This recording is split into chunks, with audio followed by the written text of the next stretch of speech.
Welcome to the Beer Taster's Notebook, the show dedicated to learning about beer. I'm Jonathan Thompson, advanced Cicerone, beer judge, home brewer, and beer writer. Welcome back to the Beer Taster's Notebook, episode 16, The Boil. So after runoff and sparging, we really need to boil the wort, unless we don't want to, because raw ale definitely is a thing. And it can be very interesting going in both directions. It can be wonderful if treated properly. It can be actually quite awful if subject to infections and the introduction of unwanted microbes. But the standard is to boil. And so the primary function here is sterilization of the wort, blowing off certain volatiles like dimethyl sulfide, concentrating the wort via evaporation, to a degree clarification via protein coagulation, and then the isomerization of the hop acids. And so the sterilization thing is pretty straightforward. You boil anything for an hour, it's pretty much going to kill any microbes in there. It's also going to completely denature any enzymes that were left intact after mash out. And so this locks in the fermentability even further. And then another result of the boil can be an addition of color and flavor. And this really depends on the composition of the liquid and the nature of the boil vessel. So I think we covered sterilization and it's pretty straightforward. So let's move on to the volatiles. So the main one here is dimethyl sulfide, or DMS, and that's that canned corn, cooked cabbage kind of vegetal smell. It's got many descriptors, none of which are particularly accurate, to be honest. Like I've heard strawberry jam, which you can pick up once you get sort of attuned to it. The seaside, which actually makes sense from a molecular standpoint, but it's also a little bit odd. Anyway, so the blowing off of this is key because you don't really want those flavors of any significant amount in the beer. But it's really tricky because what ends up happening is S-methylmethionine, which is native to malted barley, transforms to the dimethyl sulfide via thermal decomposition rather. And so this occurs between 80 degrees and 100 degrees Celsius. So that's 176 to 212 for those of you who prefer the F word. And a vigorous boil will blow the DMS off, so that's good. But then the problem can re-arise upon cooling if the process is too slow. And so the goal here, as we'll learn when we get to chilling, is to go from a ripping boil over 100 degrees to under 80 as quickly as possible to avoid any kind of reoccurrence. Other volatiles that can blow off are other sulfur compounds. So hydrogen sulfide, which is that eggy smell, can be driven off, and the same with sulfur dioxide. The issue here is that these are relatively minimal going in, and they can be metabolic yeast products. And so this can't really ensure elimination from the finished product. It just blows it off, as we get through the boil. And so talking about clarification, just moving on, the protein break, which it's kind of the same principle as what happens when you boil sort of potatoes or pasta and you get this seemingly ungovernable foaming mess that just keeps coming out the top of the pot and ruining your stove. And this is a marriage of proteins and polyphenols in the case of beer. And so this coagulation, once it settles down, precipitates out, and then we get clearer beer and less chill haze, which is good. And so we have both a hot break and a cold break. And so the hot break is what we just talked about, that big messy foam, also called trube. And what we want here, of course, is the coagulation of these materials. Incidentally, a longer boil can mean smaller particulate and then make the flocculation a little less effective. And essentially, we get a lower rate of removal of this material. So there's a balancing act here. And then a couple of things that can assist are calcium ions and a lower pH of around 5.3. Carrageenan, also known as Irish moss, which is a seaweed that contains proteins with a negative charge that can attach to the proteins with positive charges, can also aid to settle out some of this material. And then the cold break, which of course comes at the end when things are cold, is sort of the opposite but the same. So solubility is the key here. And so the hot break particulate consists of material that is insoluble at higher temperatures, and the cold break insoluble at colder temperatures. And a lot of times the cold break is not fully removed on purpose, as it contains some potentially essential nutrients for fermentation. Okay, so for color and flavor contribution, we're really looking at caramelization and Maillard, which we recently covered. And this is going to occur more in the wort that is heavy in sugars, of course, but the firing methods also are sort of key here. And so something direct fired is going to have a lot more hot spots, so to speak, and therefore more transformative effects. And if you think about a laminated, like a heavy bottom pot on an electric stove with even heat distribution on low, versus sort of a thin, I guess kind of uniform pan, but maybe not as uniform as we think, like a wok, like a hand-hammered wok or something like that, or a paella pan over a hot flame, you're going to get different hot spots. There's going to be different thermal distribution. And I mean, this is obviously why we stir food too, right? Like the bottom where most of the heat transfer is will be much hotter, and it can burn the food and have things stick. So if you think about liquid wort, you have a portion sitting directly. Now it's moving around, of course, from the action of the boil and the oxygen release, but at the same time, you're going to have a portion that's sitting almost directly in contact with the bottom of the vessel being heated. And so if it's direct fired, you're going to get hot spots where things can not necessarily burn. I mean, they can burn, but you're looking at transformative reactions like Maillard and caramelization. And so there are a lot of different boil vessels out there, and most of them now are not necessarily direct fired, which avoids this issue, assuming, of course, it's an issue, because there's a lot of applications where these reactions are not only just desired, but actually essential to the finished product. Okay, so hops. So this might get a bit tricky. Actually, it won't get tricky, because I was trying to decide just on the spot there whether we should go deep into isomerization, but I think we'll just deal with that separately because it just makes it also easier to search for and to sort. And so basically what happens is the bittering hops go into the boil at the beginning. The purpose here is solely the extraction and isomerization of alpha acids, which are the source of the bitterness. Beta acids to a degree as well, but we'll deal with that when we get to hops.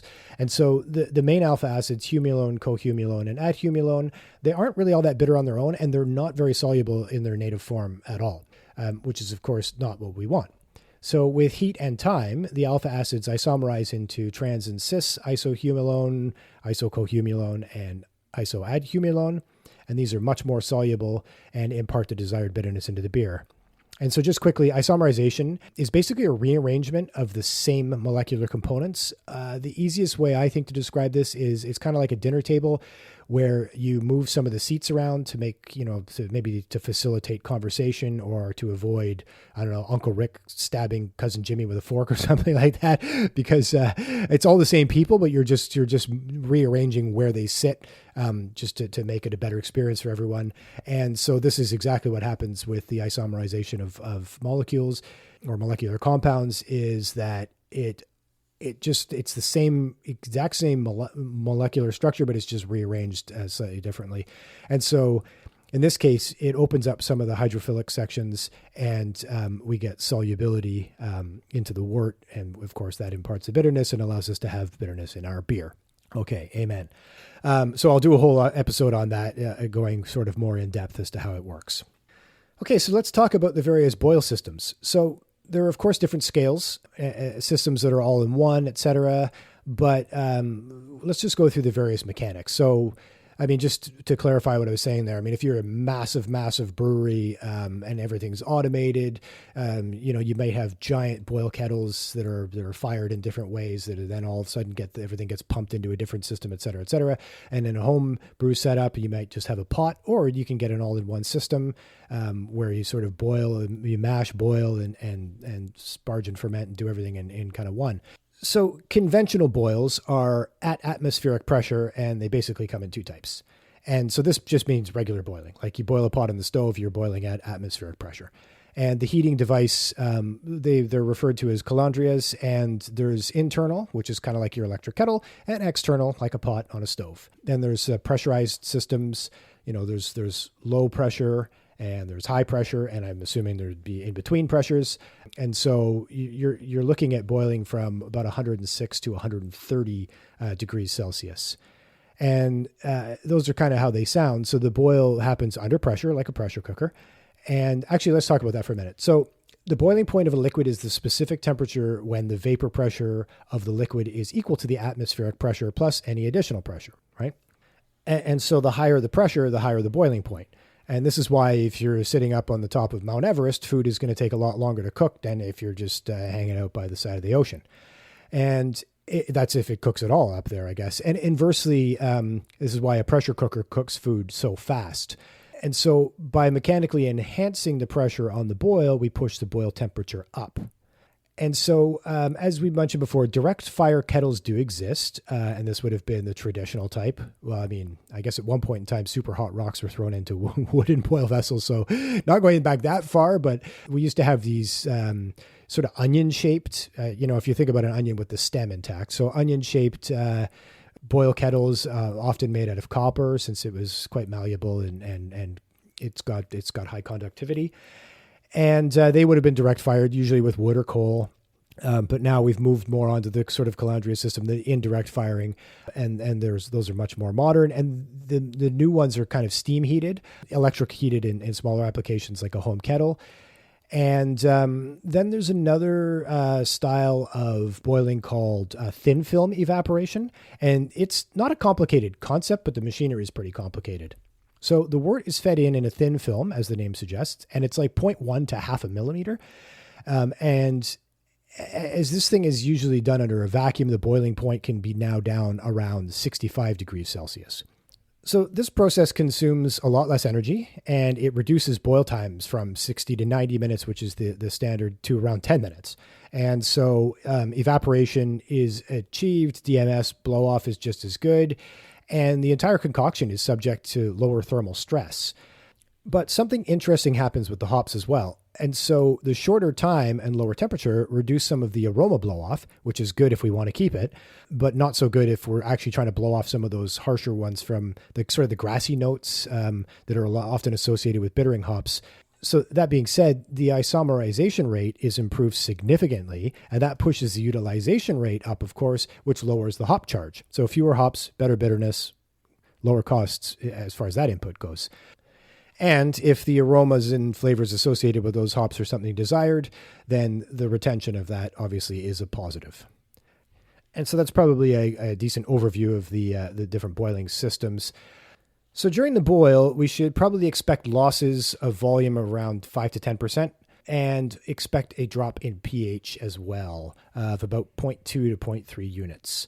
And so the reason for this is the calcium ions will react with phosphates, resulting in calcium phosphate, and then hydrogen ions as a byproduct, and then ergo a lower pH.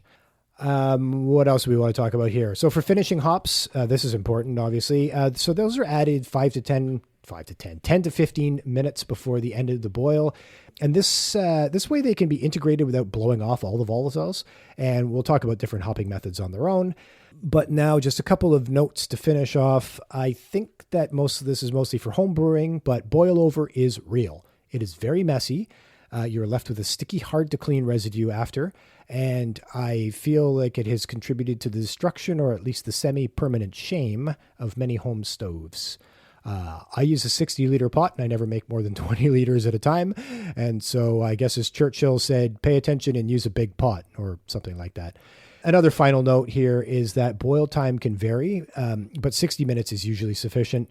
Wort heavy in Pilsner malt and others loaded with SMM might need longer to really blow off that DMS. But standard, so I guess malts that are not as heavy in SMM in the first place, 60 minutes is usually sufficient. So I think that's it for the boil. Hopefully I didn't miss anything. And so I'll leave you there, and we'll move into whirlpooling and cooling next. Until then, stay thirsty and stay curious.